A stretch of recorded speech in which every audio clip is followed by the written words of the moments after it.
Hello? Is that the janitor?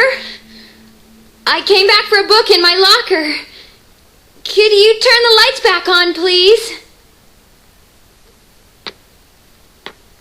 One stair at a time, unhurried, the footsteps came towards her.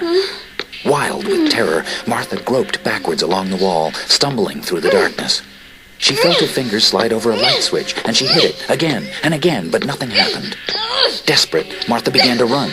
She knew there was a second set of stairs to her left, behind the double doors. If she could just reach them, she could escape.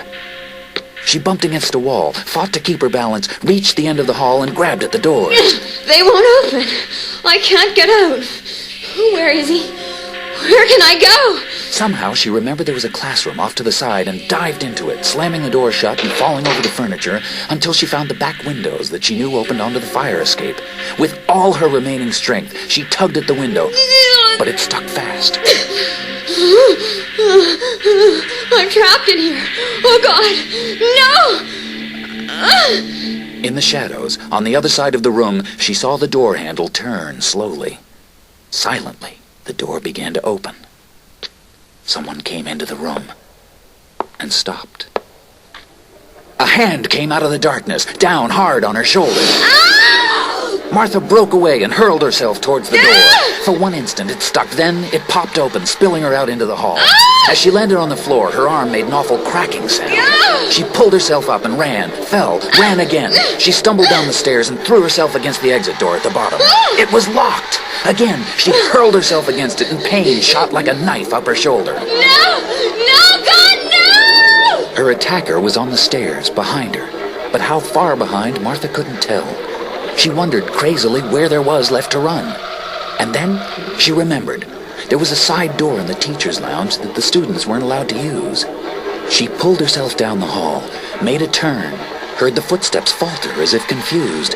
And in that moment, she found the door, hit the metal bar to swing it open, and burst out into the cold wind and rain. Into a different kind of darkness. A paler darkness, where streetlights glowed through fog. Connor!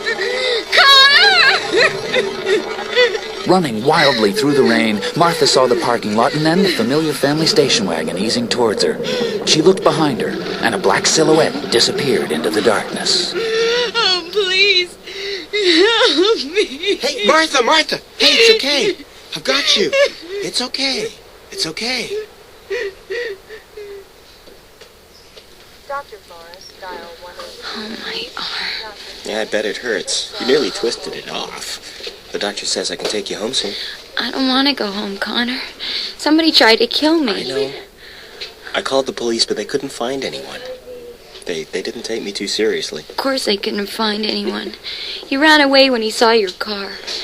Where were you anyway? You said you'd be here. I just told you. When you didn't show up on time, I went to look for you. But I couldn't get into the school, and I couldn't find the... Martha, what happened? What are you doing? doing here? Is it broken? That is some cast. I fell down some stairs. Someone was following me and turned out the lights and... I'm calling the police. I already did. Wait, what was that you said about the lights? The lights went off and he... Martha, there was a power failure tonight because of the storm. The lights were out all over town for a little No, while. he turned them off. It's all right, Martha. Take it easy. Connor, can I talk to you for a minute? Look, I know Martha's under terrible strain right now. New family, new school. She talked to me, told me about the house. She went on about secret passageways, fires. It's a strange house. Yeah. Look, I'll be glad to do what I can, but you might consider professional help. Greg, Martha's fine. Thanks for the offer. The next day was Saturday, and Martha, still feeling the effect of the painkillers, slept till noon. She woke up in Connor's old room. Outside the window, she heard coughing and sneezing, and the sound of hammering. Connor was on a ladder up against the house. Good morning, Connor. What are you doing? Good afternoon. I promised your dad I'd fix these shutters before he got back. You don't sound so good. Oh, I'll live. How are you feeling? Okay, I guess. Hey, there's someone coming up the drive. I think we have a visitor.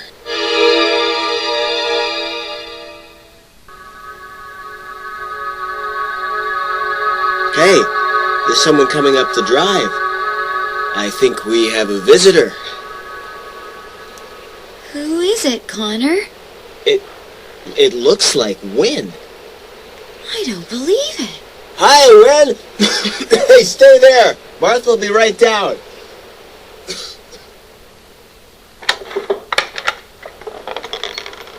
Hi, Win. Hello, Martha. I heard about what happened to you last night. I feel so awful about it. Hey, don't feel bad. I was just in the wrong place at the wrong time. I shouldn't have left you. I shouldn't have gone into the school. Come on up to my room. You're just in time to help me wrestle into my clothes. Okay. I'm sorry about your arm. Yeah, I'm going to look great for the party tomorrow with this cast on. You'll have to sign it. You should hear this. As they started up, Connor came in the front door and stood at the foot of the stairs watching them. Wynn's eyes were darting nervously all around. When she reached the landing, she stared in silence at all the doorways and then headed straight for the back bedroom. Connor followed them up quietly. Oh, not that room, Wynn. I'm in this room for now. Oh, I'm just so used to going to Elizabeth's room. Well, I just feel too weird about that room. I've traded with Connor. How did you get out here, anyway? I borrowed Greg's car. He doesn't know about it yet. It must be so hard for you to come back in here. To remember? You know, if you don't want to... No, I have to do it. If I don't get this figured out, I'll spend my whole life with a blank page in my mind. Martha, why did you ask me yesterday what I thought had happened to Dennis? What are the chances of his still being alive? Oh, alive? Here, sit down on the bed. It's possible, isn't it, Wynn? They never found him. If he was crazy enough to kill Elizabeth, couldn't he still be out there, thinking somehow that she's still alive? Wynn, isn't that possible?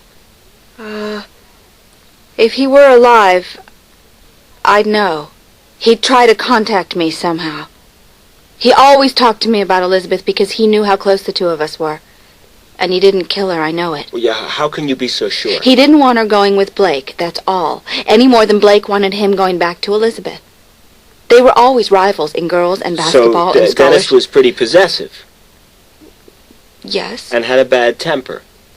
Yes. So they could have had an argument and Dennis could have lost his temper and done something violent. I guess so, but couldn't anyone have done that? And when Dennis found out she'd been killed, he killed himself? Couldn't it have been a coincidence that his car went off the bridge? Or couldn't the same person have killed them both? Wynn, that's pretty far-fetched. And no more far-fetched than calling Dennis a murderer. Connor, don't you see? I have to try to remember for Dennis's sake.